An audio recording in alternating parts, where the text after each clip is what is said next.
L'histoire du tourisme en Haute-Savoie, amorcée dès le milieu du XVIIIe siècle, a véritablement pris son essor au XXe. Des villes nouvelles naissent à la montagne, portées par une architecture et un urbanisme novateur et original. Promoteurs, urbanistes et architectes dessinent ainsi le cadre de séjour au sport d'hiver autour de lieux mythiques. Les stations de Chamonix, Morzine-Avoria, Flaine et Megève illustrent de nouvelles attitudes vis-à-vis de la montagne. Conquête des sommets, vie mondaine, tourisme de masse.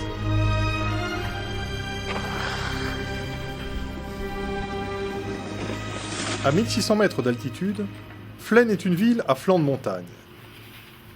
Créée ex nihilo dans la période des Trente Glorieuses, au cœur de la vallée du Gifre, la station dispose d'une vue exceptionnelle sur le Mont Blanc et les aiguilles de Chamonix.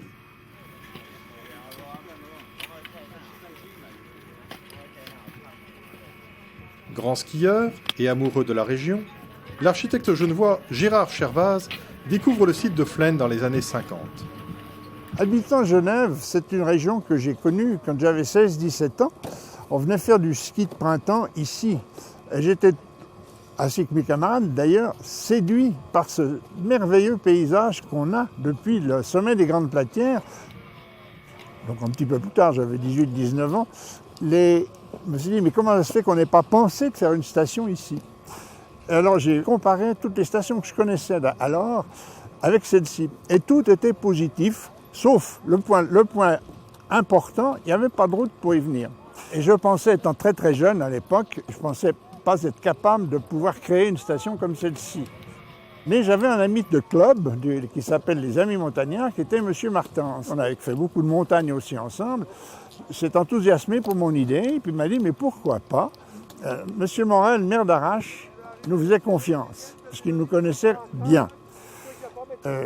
Il a été assez séduit par notre proposition, et on lui a demandé qu'il nous fasse un papier nous donnant la maîtrise des terrains au prix des domaines. Ce papier ayant une valeur pendant 1 an, où on trouvait un groupe financier, où on n'en trouvait pas. Ça a été ce papier de départ qui était absolument primordial. Gérard Chervaz fait alors la connaissance de Rémy et Éric Boissonnat. À cette époque, Éric Boissonnat vit aux États-Unis avec sa femme Sylvie. Il cherche à réaliser un grand projet, un prototype d'urbanisme et d'architecture qui ferait entrer la France dans la modernité.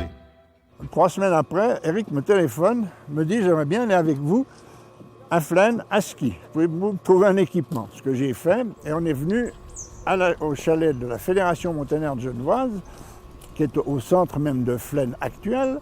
Il faisait un temps superbe. Et Éric, là, a eu le coup de foudre. Il a dit « On fait la chose. Mais on vous donne une réponse définitive, parce que ça va quand même chercher sur des dizaines, sinon des centaines de millions de francs. On vous donne une réponse définitive au mois de juin. » Et c'est comme ça que l'affaire a démarré. Cette première découverte du site de Flaine inspire à Éric Boissonnat cette pensée.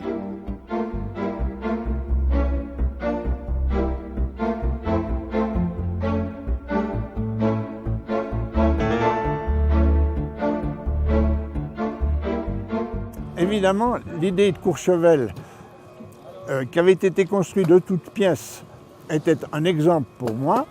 Et j'ai été trouvé Pradel pour lui parler du projet. Enthousiasme général, qui me dit « mais on ne peut pas faire ça tout seul, il faut qu'on mette Chapuis dans la course », qui lui était plus urbaniste qu'architecte. Et c'est ce qui a formé la cellule architecturale du départ de l'opération.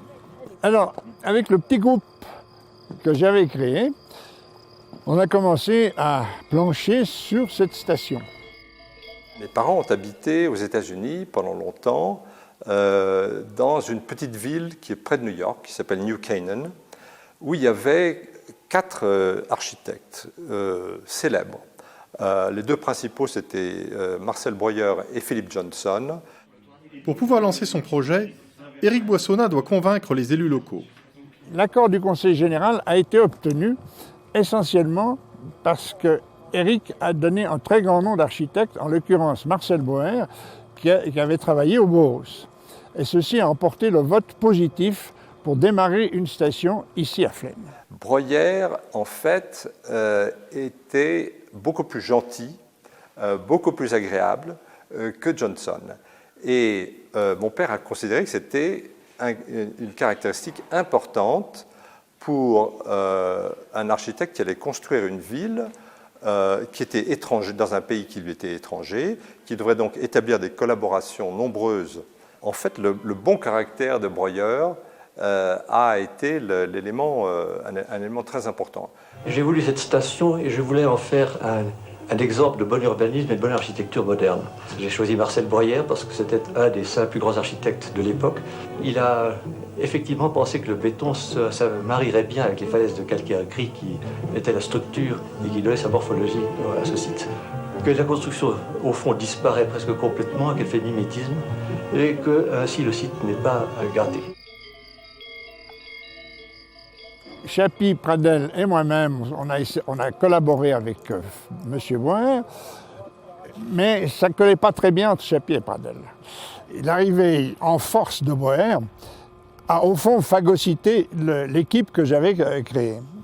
Après la démission de Pradel et de Chapie, moi je suis resté dans la course parce que c'était quand même mon bébé.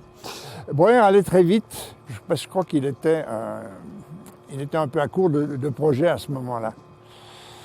Alors, il a mis toute son équipe là-dessus. C'était un bureau important, je crois une 50aine de collaborateurs. Et ça a permis d'avancer très vite, parce que dans l'idée d'Éric Boissonnat, il pensait créer cette station, du moins son embryon, en l'espace de 3-4 ans. Ça a mis beaucoup plus, ça a mis presque 10 ans. Ouais. Marcel Breuer est l'un des maîtres du Bauhaus. Son œuvre se caractérise par le recours à la préfabrication, une parfaite fonctionnalité, un travail sculptural des façades et une rudesse des matériaux utilisés bruts qui s'accordent aux falaises grises du site. Lors d'un survol en hélicoptère, il est conquis par la beauté du massif qu'il décrira ainsi.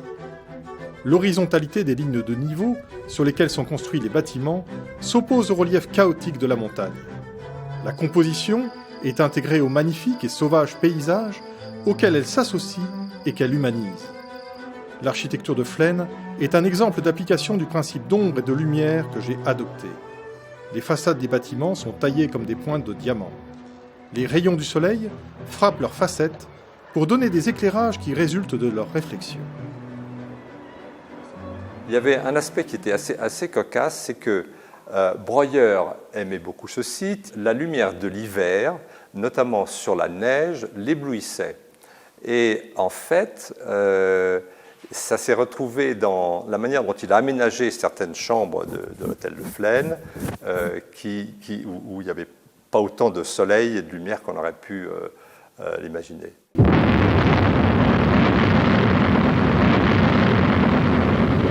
La construction de la station commence en 1963. Elle sera interrompue l'année suivante par des problèmes d'emprise de terrain pour le passage de la route. J'ai le souvenir, un jour, je le vois absolument livide, venant dire « j'arrête la construction ». Et parce qu'il venait d'avoir une mauvaise nouvelle de plus, et il avait l'impression qu'il y avait une sorte de chantage, en tout cas qu'il y avait une pression, diverses pressions, et il était arrivé au stade où il ne voulait plus céder, et c'était pour lui possiblement la fin de son rêve, et il ne voyait pas encore comment il allait en sortir. La route n'étant pas terminée, la difficulté réside dans l'acheminement des matériaux de construction. Pour résoudre ce problème, Marcel Breuer décide de construire une usine de préfabrication des éléments de béton dans la vallée.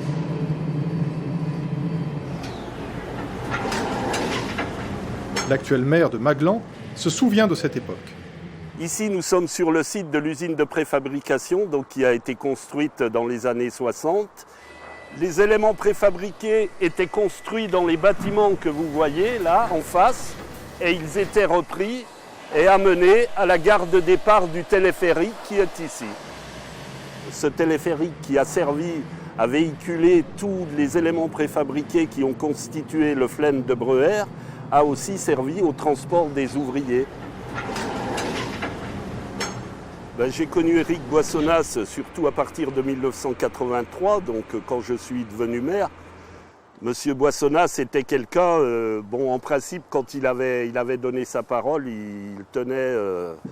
il la tenait. C'était quelqu'un, un grand monsieur, quoi.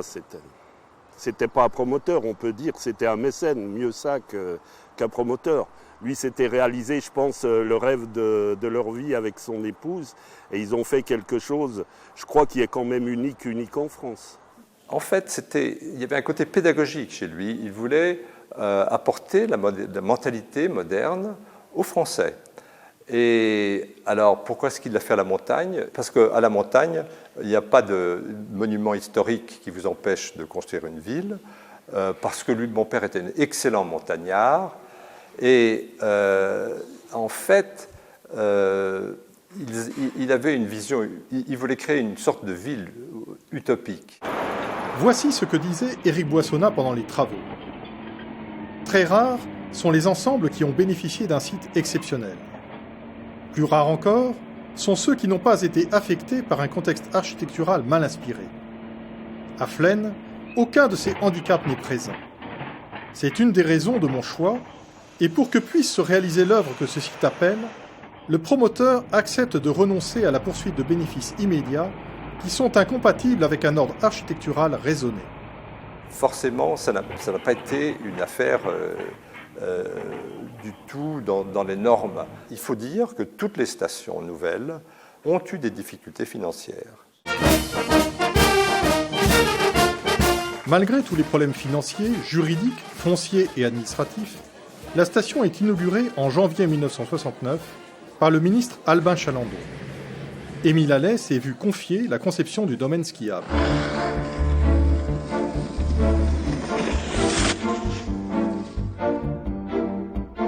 Dans le plan masse conçu par Marcel Breuer, les bâtiments, tous orientés au sud, s'étagent sur 3 plateaux. Les lignes de construction de ces bâtiments s'harmonisent avec le relief des falaises. Construit sur le replat le plus bas, Flaine-Front-de-Neige est composé de bâtiments peu élevés qui masquent la falaise sur laquelle il s'adosse. Sur le deuxième replat, on trouve Flaine-Forum qui bénéficie d'une large ouverture à l'est, d'où la vue s'étend sur les champs de ski des Grandes Platières.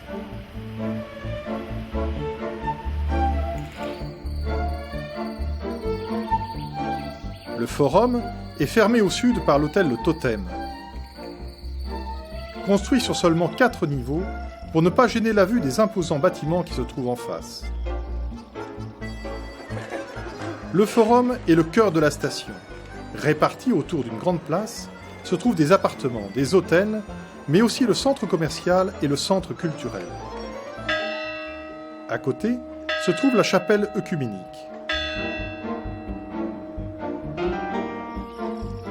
À l'ouest, accroché au-dessus du vide sur une falaise naturelle, l'hôtel Le Flaine est spectaculaire par son porte-à-faux. Il met en scène la falaise et révèle le relief. Le Flaine et l'immeuble Bételgeuse sont les premiers bâtiments construits dans la station.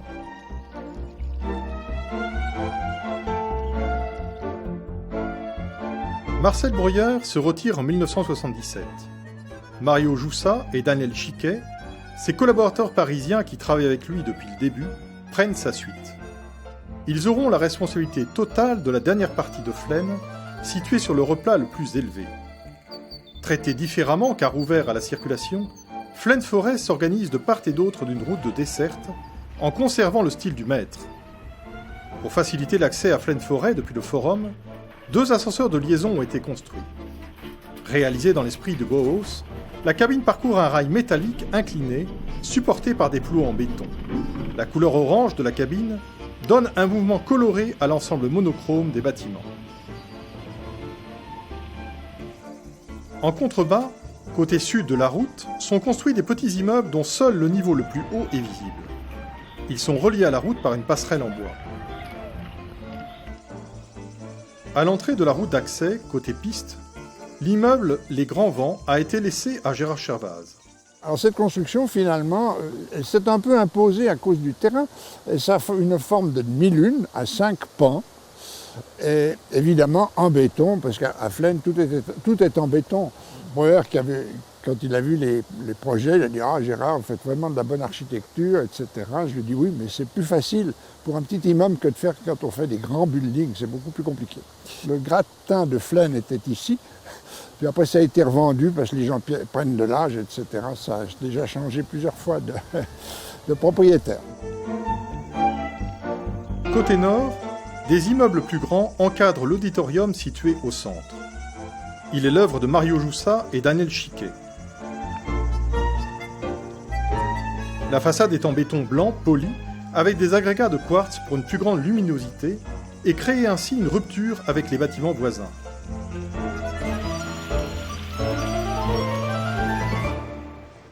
Le centre d'art ouvre ses portes en 1970.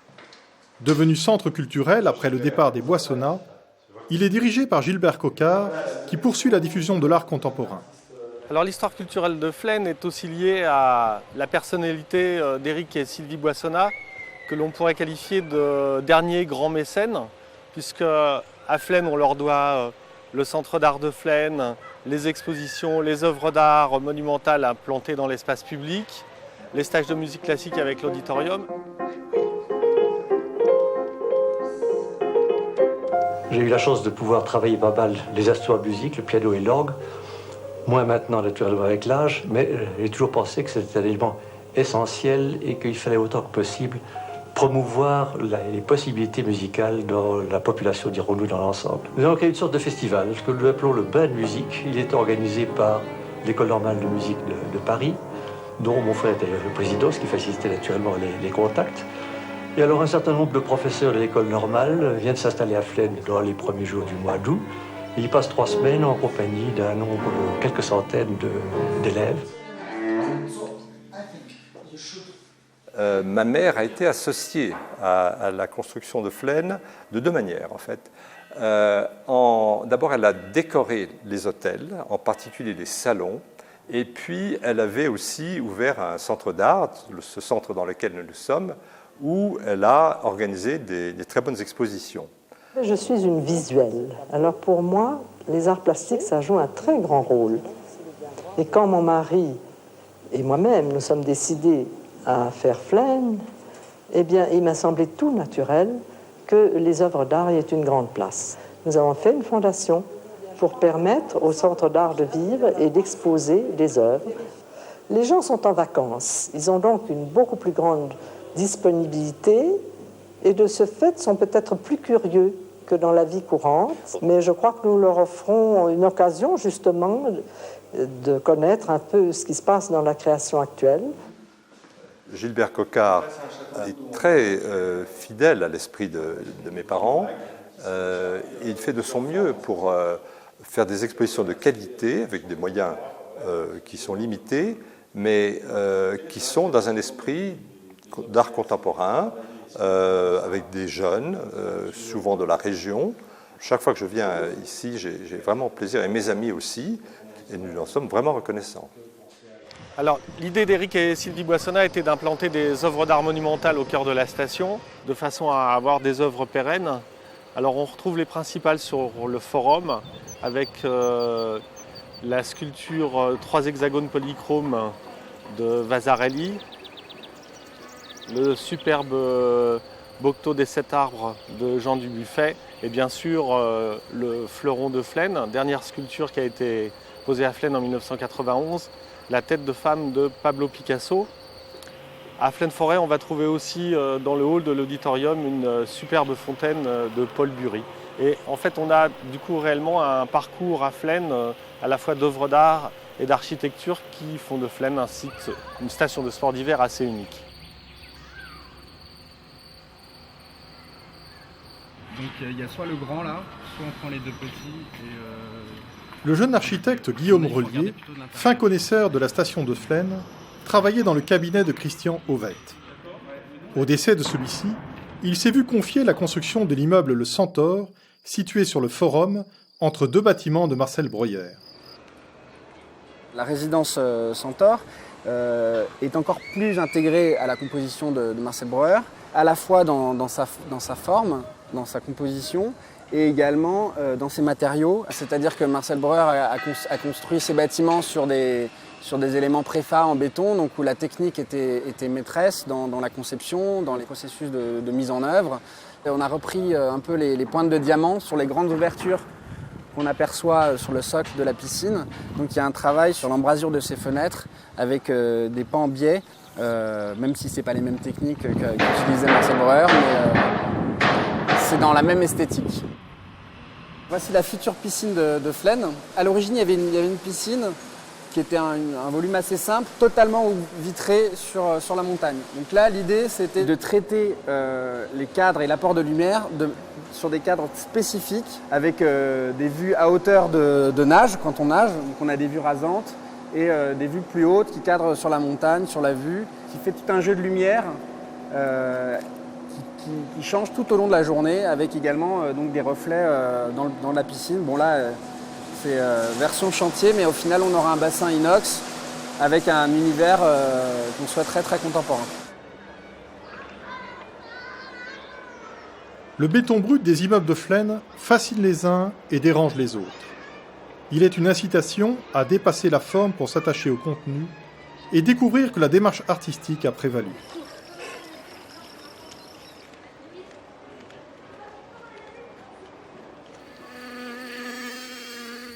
Aujourd'hui, c'est un endroit où je me sens merveilleusement bien, où je retrouve les valeurs de mes parents, où je retrouve l'esthétique qu'ils avaient, et où j'ai beaucoup de souvenirs avec eux.